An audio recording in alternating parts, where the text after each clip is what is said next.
Plus que 3 jours de campagne avant le second tour des législatives. Après le feuilleton des désistements face au Rassemblement national, plus de 210 candidats se sont retirés, majoritairement de gauche, 126, ou du camp macroniste, 78. Ces candidats étaient pour la plupart arrivés troisième dans une circonscription où le RN était en tête au premier tour. Les Républicains ont également enregistré 3 retraits. Au total, avec les 214 désistements recensés, il y a seulement 110 triangulaires et quadrangulaires qui subsistent au second tour sur les 311 prévus à la sortie des urnes. Le second tour donc donnera lieu à 390 duels. Voilà pour la cuisine électorale. On va passer au salon maintenant, ou plutôt on va monter dans les tours et même très haut dans les étages. J'aime bien faire le grand écart et vous allez voir ce matin, il est spectaculaire. Même si, comme l'écrivait Charles Péguy, tout commence en mystique et finit en politique. On va donc abandonner la politique, le laisser un petit peu de côté, mais on y reviendra sans doute, et aller voir du côté de la mystique ce matin. La politique, on connaît, mais la mystique, finalement, on ne connaît pas. N'est-ce pas la science de l'inconnaissable, précisément? Dominique Poirel en a fait 500 pages, des Grecs à nos jours. Il est diplômé de l'École des Chartes et directeur de recherche au CNRS. Mystique, aventure et mésaventures d'un mot, des origines à nos jours. Aux éditions du Cerf, je le disais. Bonjour Dominique Poirel. Bonjour Louis Dauphren. Alors laissons donc la politique de côté. La mystique, ce qui est mystique, c'est aujourd'hui difficile à définir. Vous faites un panorama des siècles. On parlera de certaines figures qui l'ont particulièrement appréhendé, comme Henri de Lubac, avec lequel vous commencez. Vous commencez d'ailleurs par une phrase un petit peu étonnante. Oui, alors je vais la lire. Donc je cite Henri de Lubac dans Mémoire sur l'occasion de mes écrits. C'est, je crois bien, depuis assez longtemps, l'idée de mon livre sur la mystique qui m'inspire en tout. C'est de là que je tire mes jugements. C'est lui qui me fournit de quoi classer à mesure mes idées. Mais ce livre, je ne l'écrirai pas. Et pourquoi? Eh bien, alors, il aurait fallu demander à Henri de Lubac, mais ce que je crois, c'est que Henri de Lubac, c'est quelqu'un un des meilleurs connaisseurs au XXe siècle de l'ensemble de la tradition chrétienne, des origines patristiques. Il a écrit sur Origène médiéval avec son livre sur les 4 sens de l'écriture, mais aussi un excellent connaisseur de son temps. Il a écrit sur le bouddhisme, sur son confrère Henri de Lubac, et il a écrit beaucoup de livres qui, en effet, ont trait à la mystique. Mais je pense que la raison pour laquelle c'était très difficile de conclure, finalement, de synthétiser, c'est que il s'est passé entre la tradition chrétienne des origines et le XXe siècle une sorte de grand écart, voire, à mon avis, de rupture, ce qui fait que essayer de relier ensemble mystique tel que, avec les sens que le mot a à l'époque patristique et médiévale, et ce que c'est devenu aujourd'hui, 19e, 20e siècle, je crois que le mot s'est perdu, c'est démonétisé. Oui, c'est-à-dire... Pourtant, il y a une mystique fasciste, il y a une mystique communiste, il y a une mystique politique. Absolument, absolument. Et c'est ça, finalement, le drame de ce mot, c'est que ce mot est devenu complètement élastique. C'est devenu un mot joker qu'on peut utiliser pour parler de n'importe quoi. En effet, il y a eu en Italie des écoles de mystique fasciste, ou d'ailleurs, la mystique fasciste, c'est juste l'obéissance aveugle au duce. Comme il y a eu Rosenberg, le théoricien du nazisme, a écrit sur la mystique germanique, et ainsi de suite. Landauer, un anarchiste, a écrit beaucoup sur mystique, un mot auquel il donne finalement un contenu anarchiste. Donc, tout est possible avec ce mot. Et moi, ce qui m'intéressait, c'est parce qu'au départ, je suis médiéviste, nous rencontrons sans cesse le mot dans le texte, mais il a un certain sens. Et je vois des collègues qui utilisent le mot sans précaution, sans le définir comme s'il avait encore le même sens. Et donc, je me suis dit, il faut comprendre 3 choses. Pourquoi le sens du mot a changé? Deuxièmement, pourquoi le mot a aujourd'hui, en réalité, tant de sens différents? Et pourquoi il y a une telle résistance à le définir et finalement une volonté de l'employer comme s'il n'y avait pas de problème. Alors, est-ce qu'au départ, il y a une mystique où, j'allais dire, le mot garde sa saveur originelle? Ce qui a perdu le mot, c'est la fin du décloisonnement, dites-vous. Expliquez un petit peu. Alors, peut-être 2 mots sur le sens originel. Donc, le mot ça veut tout simplement dire ce qui se rapporte au mystère. On peut même remonter, c'est assez amusant, à l'étymologie en indo-européen. Mystikos, ça vient de mu, c'est-à-dire une onomatopée. C'est le son qu'on fait à bouche fermée. Donc il y a plein de mots comme la mouche qui bourdonne, l'idée de fermeture, l'idée de bouche et l'idée d'initiation. Parce que l'initié, dans les mystères d'Éleusis, les mystes, ce sont ceux qui n'ont pas le droit de révéler, qui n'ont pas le droit de parler. Donc, myste, l'idée d'initiation, de secret. Et le mot, dans le christianisme, rejoint toute une théologie du vétérotestamentaire, du sode, du ras, du mystère au sens biblique, c'est-à-dire Dieu a un dessein sur l'homme, un dessein longtemps caché, qui révèle à quelques-uns de ses confidents, les prophètes, et qui à un moment donné se révèle totalement. Et Saint Paul en particulier, mais on le trouve aussi dans l'Évangile et dans l'Apocalypse, Saint Paul emploie le mot de mystère pour dire le mystère du Christ, c'est-à-dire l'incarnation, la passion, la résurrection du Christ, le dévoilement de tout ce qui était promis depuis. Et donc, à partir de là, on va avoir mystique veut tout simplement dire ce qui se réfère au mystère du Christ. Mais est-ce qu'on est, Dominique Poirel, dans l'ordre d'une attitude quand on parle de mystique? Si je cite par exemple Sainte Thérèse d'Avila, que vous recensez, me semble-t-il, oui. Si je ne me perds pas dans mes références, où elle dit justement, je la cite, la volonté aime, la mémoire me semble comme perdue, l'entendement ne discourt plus à ce qu'il me semble sans se perdre, mais comme je dis, il n'opère pas, il est comme stupéfait devant la grandeur de ce qu'il comprend, car Dieu ne veut pas qu'il comprenne quoi que ce soit à ce que sa majesté lui représente. Est-ce que la mystique, c'est finalement une forme de contemplation dans la stupeur de la grandeur inqualifiable de Dieu? Est-ce que c'est ça dans l'esprit des médiévistes en particulier? Alors, pour les médiévaux, ça n'est pas encore tout à fait ça. Enfin, il va y avoir une évolution à la fin du Moyen-Âge, mais mystique, comme je disais, c'est ce qui se rapporte au mystère. Donc, on va avoir 3 emplois. Chez les pères et chez les médiévaux, c'est très stable. On va avoir 3 emplois principaux. Il y a le sens mystique des Écritures, et ça, c'est le sens le plus originel. C'est un peu l'exégèse du Christ au pèlerin d'Emmaüs. Les pèlerins d'Emmaüs sont complètement déboussolés et le Christ, repassant toutes les Écritures, il leur explique tout ce qui le concernait. Donc, le sens mystique des Écritures, c'est un sens christocentrique. C'est tout interprété par rapport au mystère du Christ. On appelle ça parfois le sens allégorique, mais il faut, enfin, même le mot allégorique peut avoir différentes significations, mais c'est ce qui se rapporte, c'est ce qui aide à lire l'Écriture en recentrant tout sur le mystère du Christ. Ça, c'est le premier sens. Deuxième sens, quand on parle du corps mystique du Christ, on pourrait dire corps ecclésial, mais aussi corps sacramentel, parce que le corps du Christ, c'est le corps qui se rapporte au mystère de passion, résurrection. Et donc, en participant au mystère, au sacrement du Christ, on entre dans le corps du Christ ecclésial. Donc, il y a ce deuxième sens. Et puis, le troisième sens, c'est la théologie mystique. Donc, ça vient un petit peu plus tard avec la réception des écrits du pseudo-Denis, pour qui mystique est un adjectif qui désigne ce qu'il appelle une théologie, c'est-à-dire une manière de parler de Dieu. C'est pas une théologie à notre sens moderne, c'est un mode d'expression sur Dieu, un mode complètement négatif qui nie même les négations pour arriver au silence de l'inconnaissance. C'est-à-dire, c'est reconnaître que de Dieu, même nos concepts les plus élevés, même négatifs, sont en deçà de la réalité, que la manière la plus éloquente, la plus adéquate de parler de Dieu, c'est finalement de se taire. C'est la faiblesse des mots, pour le coup. Exactement.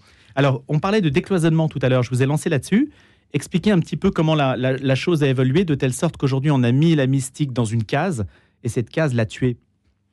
Alors, oui, tout à fait. Je pense qu'il y a 3 grandes étapes pour comprendre ce processus par lequel le mot mystique a fini par dire finalement ce qui est extra-ecclésial, par exemple, alors que corps mystique, ça voulait dire corps ecclésial, d'une certaine manière. Il y a eu donc une inversion de sens. Comment ça s'est produit? Eh bien, je pense qu'il y a une première étape, c'est l'époque des universités.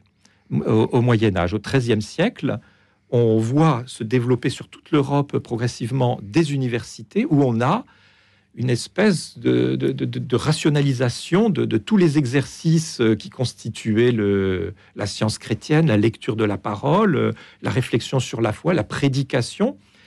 Et donc, on voit se développer une exégèse spécialisée, une théologie spécialisée, une prédication spécialisée.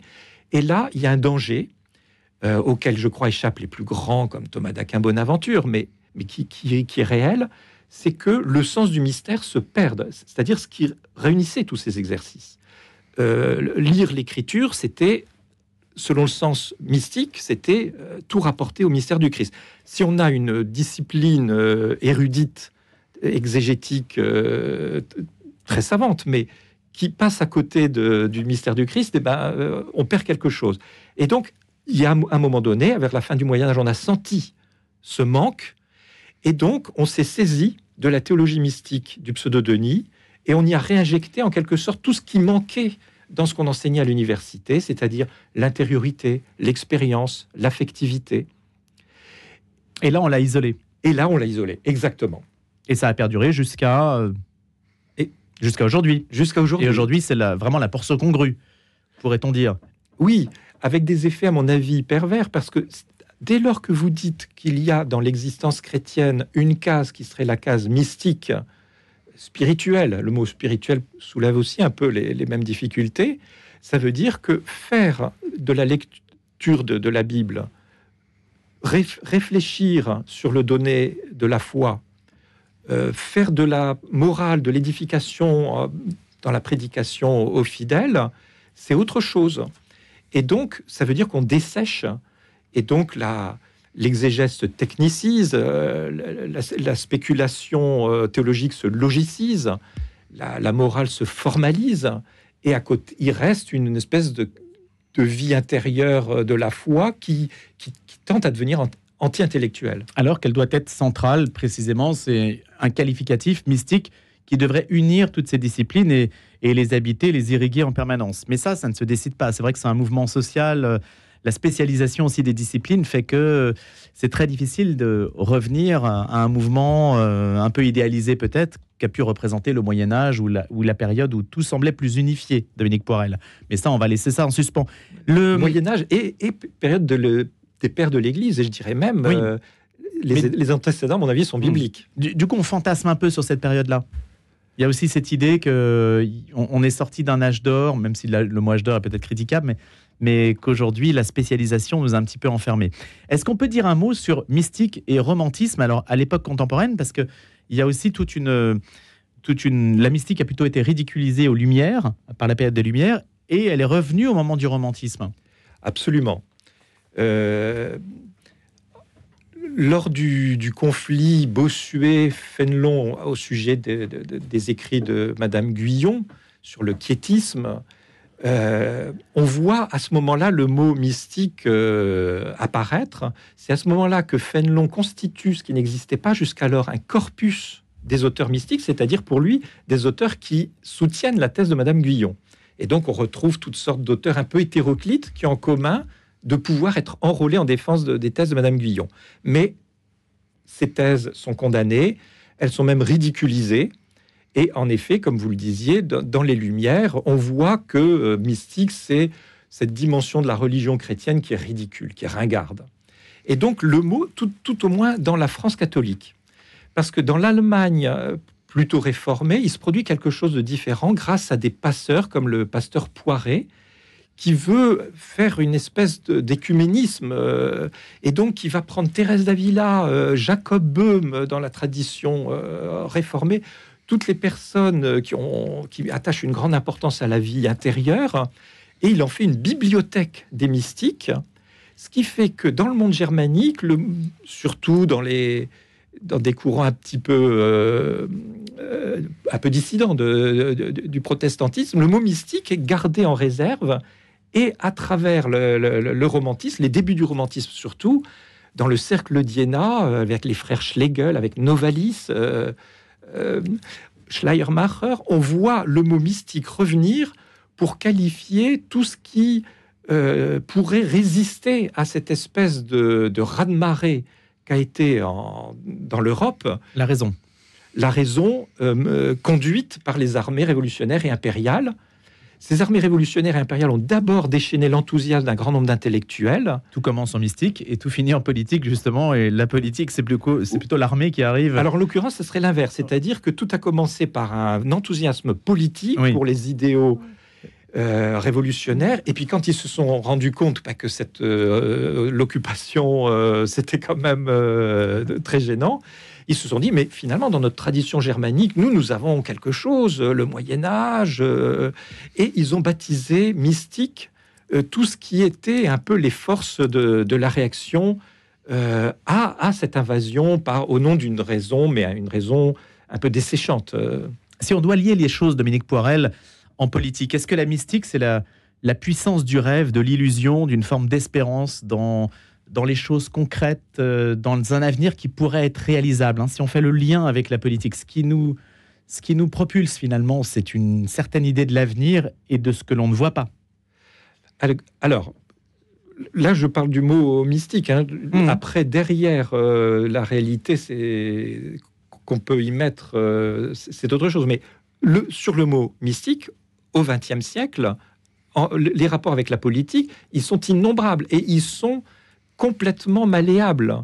Vous pouvez effectivement, vous pouvez avoir une mystique nazie, comme Rosenberg qui accorde le théoricien, le mythe du XXe siècle, qui écrit beaucoup sur la mystique allemande pour dire que le soldat dans l'uniforme Feldgrau et Maître Eckhart, c'est pareil. Il y a donc ce qu'il y avait de plus éthéré et ce qu'il y a de plus terrible, de plus cruel, sont complètement réunis. Vous avez aussi en Italie, sous Mussolini, des écoles de mystiques fascistes où le contenu de la mystique fasciste, c'est d'obéir aveuglément au Duce. Est-ce qu'il y a quelque chose aujourd'hui de l'ordre du mystique en politique? Est-ce que vous voyez dans les débats qui nous concernent aujourd'hui? Alors, ma thèse, c'est que le mot mystique, finalement, n'a plus beaucoup de sens, c'est juste un clivage. La mystique, c'est toujours l'autre de quelque chose. Et donc, oui, c'est un rapport avec notre vie politique, parce que ce qui est contemporain de l'essor de la conception romantique de la mystique, c'est cette idée d'un clivage radical, droite-gauche. D'une certaine manière, la mystique romantique naît à droite contre les armées révolutionnaires. Et donc, mais ça peut complètement s'inverser. Enfin, de Gaulle, dans les mémoires d'Espoir, parle de la mystique communiste. Tout est possible. La mystique, c'est toujours alors, on va dire, c'est l'autre de notre raison moderne et occidentale. Et on peut le regarder soit avec regret, nostalgie, soit avec mépris, condescendance. C'est toujours un jadis ou un ailleurs, ou une dimension de nous-mêmes qui est clivée d'une forme de rationalité conquérante moderne. Et ça peut transcender toutes les représentations politiques, tous les partis. Oui. À l'intérieur de chaque représentation, il peut y avoir ce clivage. Oui. Et on accorde à la mystique finalement une sorte de part peut-être supérieure de nous-mêmes. C'est un petit peu ce qu'on essaie de... C'est comme ça qu'on peut la formaliser aujourd'hui, je ne sais pas. Oui. D'idéal, est-ce que ça se résume à l'idéal? Alors, pour Péguy, oui. Pour Péguy, oui, la mystique, c'est opposé à la politique, c'est la pureté de l'idéal opposée aux combinaisons d'appareils. C'est ce que nous tenons pour vrai. Oui. Et qui finalement, pour Péguy, est peut-être aussi un lieu de réconciliation.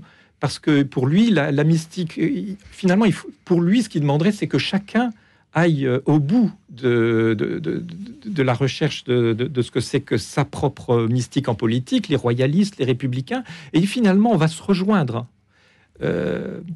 Mais par exemple, Bernanos, qui lit dans les années 30 Péguy et qui en dépend, pour lui, il va reprendre la notion de Péguy, mais pour lui,